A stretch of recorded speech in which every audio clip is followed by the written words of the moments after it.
எனக்கு நீ வயசு 35 ஆகுதுங்க சாமி. நம்ம இன்னும் ஒரே ஸ்டாண்டர்டா தான் சாமி இருக்கிறோம். வளர்ச்சியானவங்க வளர்ச்சி ஆகிட்டே தான் போறாங்க. நம்ம நடுநிலையானவங்க அப்படியே தான் சாமி இருக்கிறோம். மேலும் மேலும் முன்னுக்கே வர முடியும் சாமி. ஏதோ ஒரு சூழ்நிலையில நம்ம அப்படியே கீழே விழுந்துரும். இப்போ நீங்க 10 நாள் சாப்பாடு எல்லாம் இருந்துக்கிறியா? பஞ்சமில்லி இல்ல இல்ல சார்.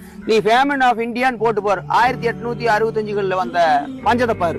சோத்துக்கு வழி இல்ல, குழந்தை பாலுக்கு வழி இல்லாம அப்படியே வெம்பி போய் உடம்பெல்லாம் ஒட்டி போய் கிடக்கு. ஆனா அவனை எங்க படிச்சிருக்கான் தெரியுமா?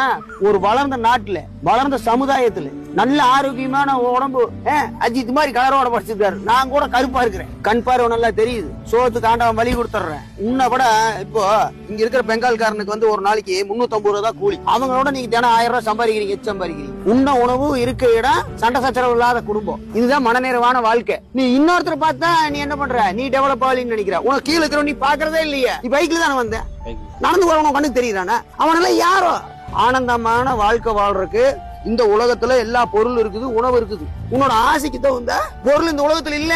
இந்த உலகத்தையே கொடுத்தாலும் நீ என்ன பண்ணுவ? 10ல எனக்கு பாரு செவ்வாய் கிரகத்துல வேணும் எனக்கு பிளாட்டும்பே. கொஞ்சம் சொன்ன மாதிரி எனக்கு செவ்வாய் கிரகத்துக்கு ரூட்டு தெரியாதுப்பா. புரியுதா? நீ ஆனந்தமா வாழணும் அப்படின்னா நம்ம இருக்கிறதே போதும். அடுத்த நாட்டம் வாழணும் அப்படின்னா தான் உனக்கு பத்தாது, உனக்கு துன்பம் வந்து சேரும்.